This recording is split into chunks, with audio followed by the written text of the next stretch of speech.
Olá, meus amigos! Hello, my friends! Hoje vamos falar sobre quais são os idiomas mais difíceis e mais fáceis de aprender para o brasileiro. E sendo que a galera assiste os meus vídeos de interação e bate-papo internacional, muita gente me pergunta: Gabriel, qual que é o idioma mais fácil de aprender? Gabriel, francês é difícil? Gabriel, quero aprender alemão, mas acho que é muito difícil. É difícil? Gabriel, e o islandês? Islandês é fácil? Gabriel, húngaro é difícil? Bom, primeiro que certos desses idiomas eu realmente nem comecei a aprender. Então neste vídeo eu realmente vou falar sobre idiomas que são relativamente fáceis e também idiomas que são um pouco mais difíceis, e vou focalizar mais em idiomas que são mais populares, avaliando um pouco a complexidade da pronúncia, da gramática, e claro que também eu vou focar um pouco mais na minha experiência com certos idiomas. Mas antes de começar, falando sobre dificuldade e quão difícil ou fácil é um certo idioma, a primeira coisa é a seguinte: se você não souber como aprender um idioma, qualquer idioma vai ser difícil de aprender, mesmo até com um bom curso. Exatamente por isso que tanto brasileiro apanha com o aprendizado de inglês, porque não tem a mínima noção de como aprender um idioma de um jeito eficiente. Eu sempre digo, eu aprendi como aprender idiomas, e isso eu vou ensinar. E uma coisa que eu vou dizer também,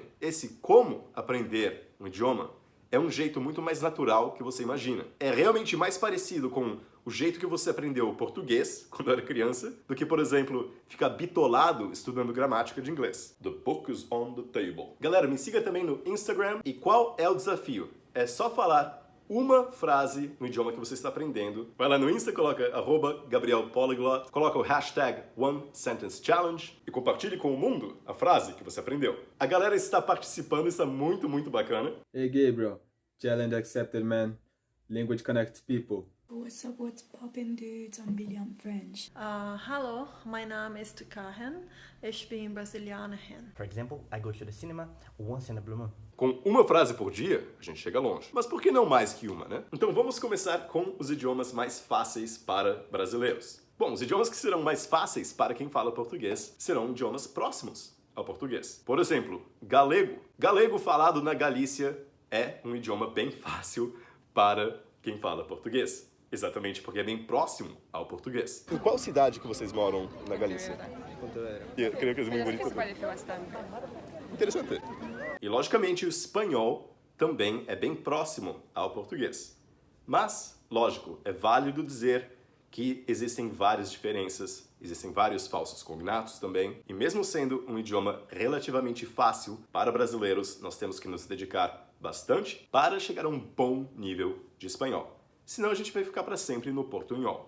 Ana Maria. Gracias, gracias. E também, dependendo do sotaque, pode ser difícil de entender. Reliarijo. Mais uma vez? Agora, o próximo da lista, italiano.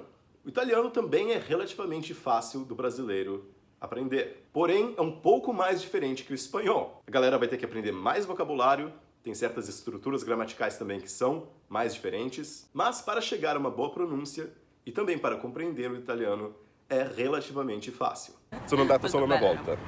Devi venire più spesso a Roma, è molto bella. Por exemplo, uma estrutura do italiano, que é a mesma coisa também em francês e alemão, é para dizer o passado. Para dizer eu fui, em italiano seria sono andato. Em francês seria je suis allé. Em alemão seria ich bin gegangen. Quer dizer, o nosso passado simples, que seria apenas eu fui, é composto em italiano, francês e alemão. Agora, o próximo da lista eu diria que é o francês. Eu acho o francês um pouco mais difícil que o italiano devido à pronúncia. Enquanto o italiano realmente se lê como se escreve, o francês é um pouco mais difícil. O francês omite certas vogais, certas consoantes, e geralmente para desenvolver boa pronúncia e boa compreensão, leva um certo tempo. Il faut que je voyage plus en France. Mais il y a autre chose à Ah non, avec plaisir. À Lille ou dans le sud, c'est très À Lille, on boit de la bière. Lille, on boit Ah, très bien. J'adore.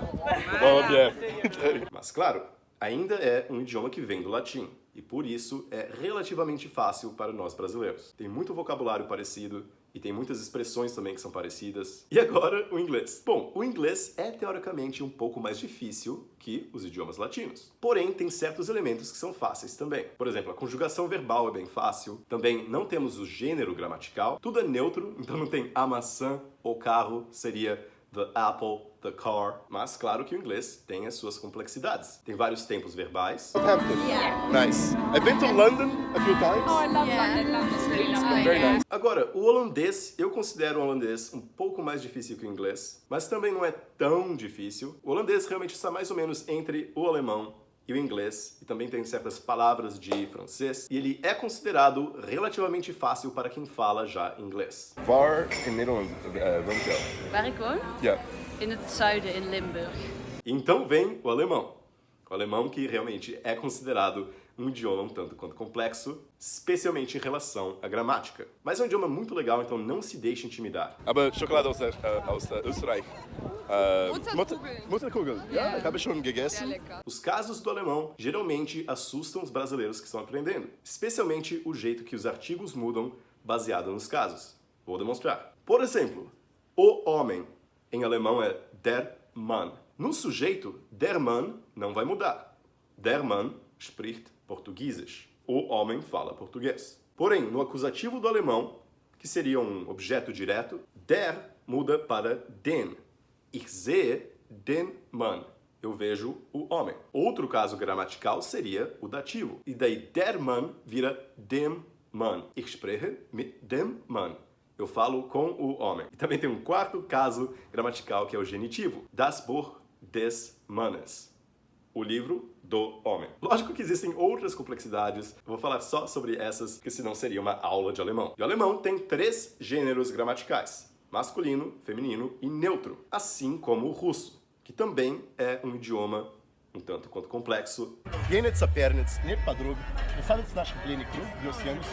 Em geral, os idiomas eslávicos como o russo, polonês, ucraniano, tcheco, esses idiomas geralmente são um pouco complexos, devido à complexidade da gramática. Obecnie uczę się języka polskiego i bardzo mi się to podoba. Dziękuję bardzo. Very nice. Bardzo ładnie. Russo tem um total de 6 casos, enquanto o alemão tem 4. E logicamente que russo tem o alfabeto cirílico. Agora, pode parecer que o alfabeto cirílico é um bicho de 7 cabeças, mas não é. Geralmente não leva muito tempo para aprender o alfabeto cirílico. Agora vamos falar um pouco sobre chinês. Bom, a primeira coisa é que o chinês é um idioma tonal. Quer dizer, se você mudar o tom de uma certa sílaba, ela pode se tornar uma palavra diferente. Por exemplo, ma significa mãe. Ma é cavalo. Ma, 2 palavras diferentes. Então, claro que para chegar a um bom nível de compreensão e desenvolver um bom sotaque, você precisa de bastante exposição ao chinês. A gramática do chinês é relativamente fácil, não tem conjugação verbal, porém, claro que você vai ter que aprender bastante vocabulário, porque é claro que não tem nada a ver com idiomas latinos. E claro que para ler e escrever em chinês, você tem que aprender muitos e muitos caracteres. Para entender mais ou menos 97 a 99% de um jornal, você precisa mais ou menos de 3.000 caracteres. E em japonês, um dos alfabetos é o kanji. Pelo que eu saiba, o kanji vem do chinês, então muitos caracteres são parecidos. O meu nível de japonês é bem básico ainda, eu quero aprender bastante, mas, pelo que eu vi, o japonês é, logicamente, um pouco complexo. A gramática parece ser bem lógica, porém existem certas peculiaridades que não são tão fáceis. Existem 3 alfabetos no total. Kanji é o mais difícil. Agora, como eu falei sobre o alemão e qualquer outro idioma que seja considerado difícil, não se deixe intimidar. O idioma que é considerado bem difícil é o árabe. A gramática do árabe é bem complexa e não só isso. O árabe tem vários dialetos diferentes. E se você aprender um desses dialetos falados, eu aprendi um básico de 2 dialetos, do egípcio e do levantino.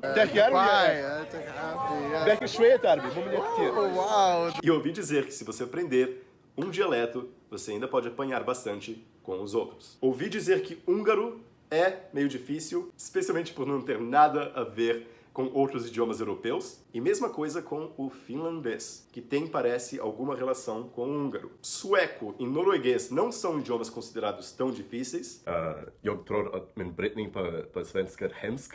Nej, det är jättebra. Jag hoppas kunna få Inga bättre problem den med det. snart. Mas o dinamarquês tem muitas combinações de vogais que são bem difíceis para quem está aprendendo. Então tá aí, galera, por hoje é só. Claro que eu não poderia falar sobre todos os idiomas do mundo em um só vídeo, mas se a galera gostar, eu vou falar mais sobre outros idiomas em vídeos no futuro, beleza? E para quem quiser aprender como aprender um idioma, clique no primeiro link da descrição para conhecer a Academia Poliglota. Nela você vai aprender como aprender um idioma de um jeito eficiente. Se você não gostar, eu devolvo o seu dinheiro com gosto, sem nenhuma pergunta e sem nenhuma burocracia, beleza? Para quem precisar de outros métodos de pagamento, é só me mandar um e-mail para gabriel@gabrielpoliglota.com. Então valeu, galera, espero que vocês tenham gostado do vídeo de hoje. Se você ainda não se inscreveu no canal, clique aqui na minha cara para fazê-lo.